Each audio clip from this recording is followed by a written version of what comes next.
जय हिंद साथियों, स्वागत है आप सभी का ऑनलाइन स्टडी अड्डा यूट्यूब चैनल में। दोस्तों, आज की video Uttar Pradesh police ASI DBPST update से है। तो अगर आप चैनल पर नए हैं तो चैनल को सब्सक्राइब कर लीजिए और अपने दोस्तों में जरूर शेयर कर दीजिए। दोस्तों, इस वीडियो में हम बात करेंगे आज, जैसे कि आपको पता है कि मेरा डीबीपीएसटी था, तो आज का मेरा क्या एक्सपीरियंस रहा है उसको मैं बताऊँगा। साथ ही कितने लोग रिजेक्ट हुए, कितने लोग एब्सेंट थे और क्या प्रोसीजर चल रहा है, कौन से प्रोसेस को फॉलो करते हुए डीबीपीएसटी हुई है, वो पूरा इस वीडियो में बताऊंगा।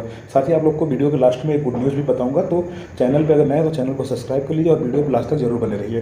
देर न करते हुए सीधे वीडियो स्टार्ट कर लेते हैं। सबसे पहले बात कर लेते हैं, क्वेश्चन है जिनके पास एप्लीकेशन फॉर्म और चेकलिस्ट नहीं वो कहाँ से मिलेगा।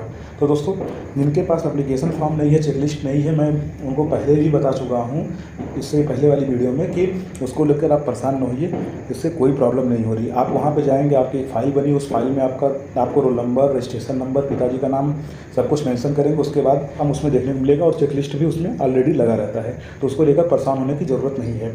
तो आपके बायोमेट्रिक बाद आपकी जो फाइल मिलेगी उसमें सब कुछ रहेगा, उसको लेकर आप परेशान ना होइए। जिनके पास नहीं है उनको परेशान होने की ज़रूरत नहीं है, और जिनके पास है वो ज़रूर लेके जाएँ। अब बात कर लेते हैं दूसरा। एक क्वेश्चन है, एक साथ डिप्लोमा और ग्रेजुएशन किया है तो क्या मान्य होगा। दोस्तों, जैसे मैं 3 ईयर डिप्लोमा की बात कर रहा हूँ, जो इलेक्ट्रॉनिक्स से या सीएस से किए हुए कैंडिडेट है या फिर आईटीज किए हुए, मैं उनकी बात कर रहा हूँ, सभी के लिए नहीं। खास करके जो लोग, कुछ लोग कंपेयर कर रहे हैं कि ओ लेवल या डीसीए या फिर एडीसी या पीजीडीसीए, उनकी बात नहीं हो रही। इसमें 3 ईयर डिप्लोमा की बात हो रही है। 3 ईयर डिप्लोमा और उसके साथ में ग्रेजुएशन जो लोग किए गए थे, आज भी उनको रोका गया था कुछ टाइम तक, और उसके बाद जिनका रेगुलर था उनको तो रिजेक्ट कर दिया गया तुरंत, और जिनका प्राइवेट था और एक प्राइवेट एक रेगुलर था तो उसको आगे शायद प्रोसीड किए हैं, लेकिन उसको कंफर्म अभी तक नहीं किए थे, उनको पेंडिंग में रखे हैं।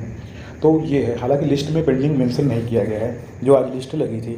अब बात कर लेते हैं तीसरी, कौन सा सर्टिफिकेट ओ लेवल के समकक्ष नहीं माने गए। तो दोस्तों, जैसे कि आज का मेरा डीबी था, मैं खुद आज का जो एक्सपीरियंस है वो मैं बता रहा हूँ।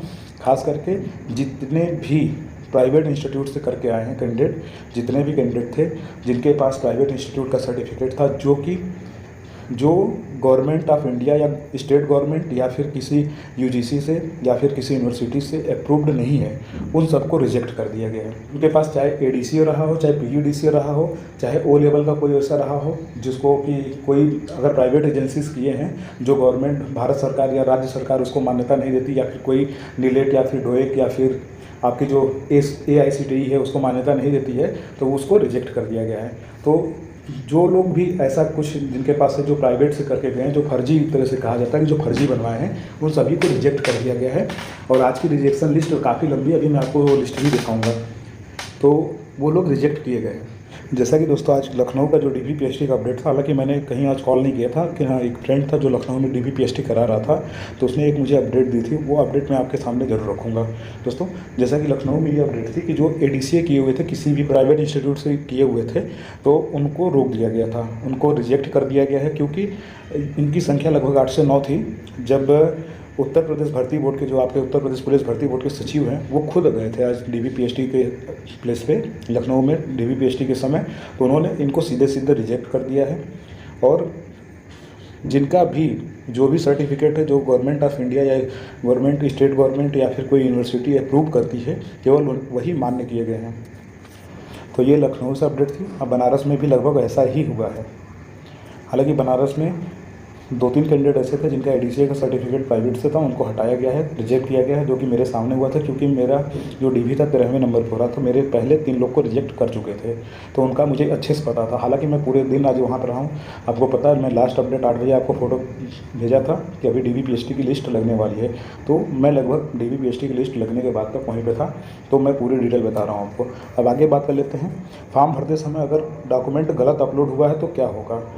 एक क्वेश्चन ये भी आ रहा था, जो कि आज मैं देखा हूँ खुद, इसलिए मैं उसको बता रहा हूँ। अगर आपने गलती से कोई फॉर्म भरते समय कोई डॉक्यूमेंट किसी और को अपलोड कर दिया है, जैसे किसी ने CCC अपलोड कर दिया है, फिर किसी ने कुछ अपलोड कर दिया, वो लेवल के समकक्ष है, किसी के भी समकक्ष, तो उसको घबराने की ज़रूरत नहीं है। भर्ती बोर्ड, मतलब कि जो भर्ती का पैनल बैठा है, वो आगे पूरे सपोर्टिव हैं। आपसे एप्लीकेशन एक ले लेंगे उसकी जगह, लेकिन हाँ, आपको डीबी के समय वो डॉक्यूमेंट आपको प्रेजेंट करना होगा जो आपको अपलोड करना था और अपलोड आप नहीं कर पाए थे, तो उसको वो एक्सेप्ट कर ले रहे हैं। और एक एप्लीकेशन लिख के, जो पैनल है 5 लोगों की, 5 टीम की, वो उस पर सिग्नेचर करके ओके कर दे रही, तो कोई प्रॉब्लम नहीं हो रहा है। जैसा कि मेरे जस्ट एक पहले कैंडिडेट का हुआ था, तो मैंने देखा खुद। सबसे पहले प्रिंसिपल, एक कॉलेज के प्रिंसिपल थे, उसके बाद एक AE थे, और उसके साथ में एक SDM बैठे हुए थे, उसके साथ में एक CO बैठे हुए थे, और एक टेक्निकल डिपार्टमेंट का बंदा बैठा हुआ था, जो कि ये टोटल मिलके 5 लोग की पैनल बनी थी, जो कि पूरे डॉक्यूमेंट को एनालाइज करके आपका DBPST करा रही थी। तो आइए आपको पूरा एक स्टार्ट से प्रोसीजर में बता देता हूँ कि क्या क्या रहा DBPST में आज का मेरा अनुभव। दोस्तों, जैसा कि आप सभी को पता है कि 8 बजे रिपोर्टिंग थी, हालांकि हम लोग 8 बजे पहुंच गए थे। तो उनके पास एक लिस्ट बनी हुई थी 247 कैंडिडेट का, हालांकि वो 5 टेबल की लिस्ट थी, एक एक पे से एक कैंडिडेट को भेजा जा रहा था। तो वो 5 टेबल के लिए 5 कैंडिडेट एक बार में जा रहे थे। तो उस लिस्ट से मुझे भी भेजा गया था। हम लोग मेरा 12वें 13वें नंबर पे मैं गया था, तो वो उसमें मेरा नंबर आया था।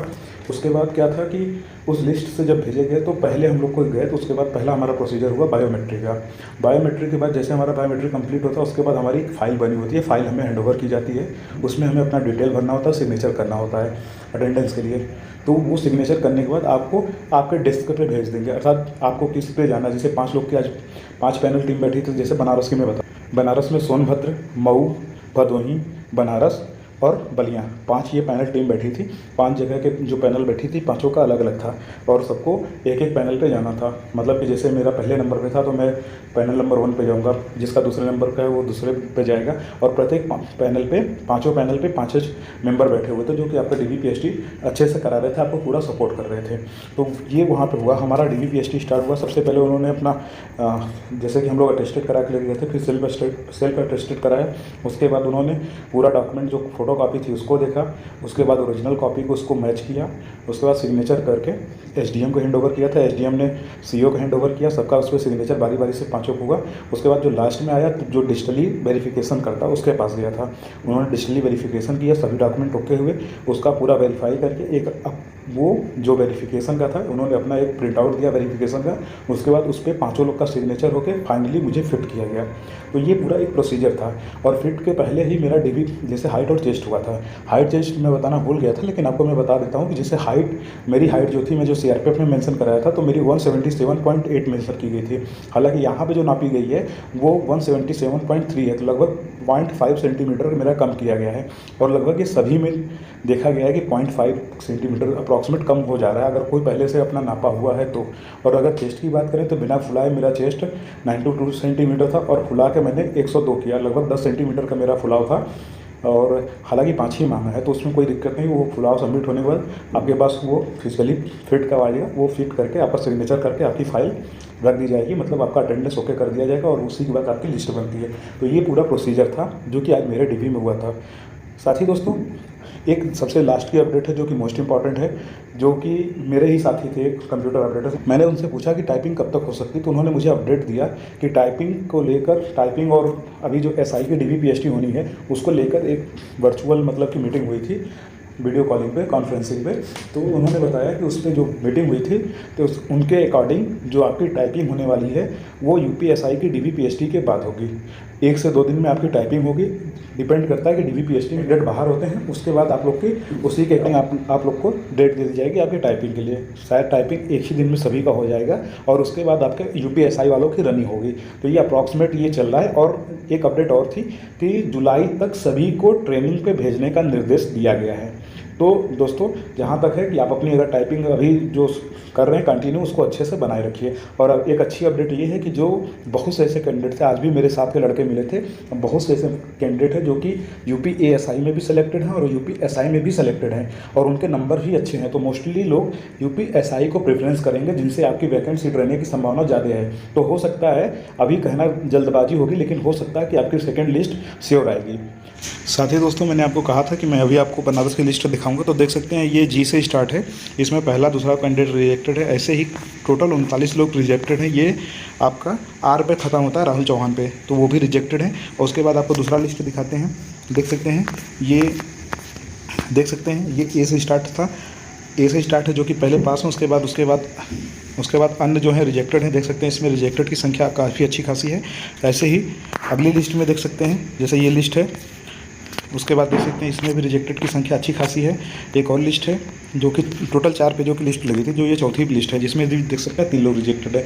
टोटल मिलाने के बाद ये 39 रिजेक्टेड कैंडिडेट हैं। तो ये रिजेक्टेड की लिस्ट थी। तो दोस्तों, आज की वीडियो में इतना ही। आपको अगर कोई क्यूरी है तो कमेंट बॉक्स में कमेंट करके ज़रूर पूछें। धन्यवाद। जय हिंद।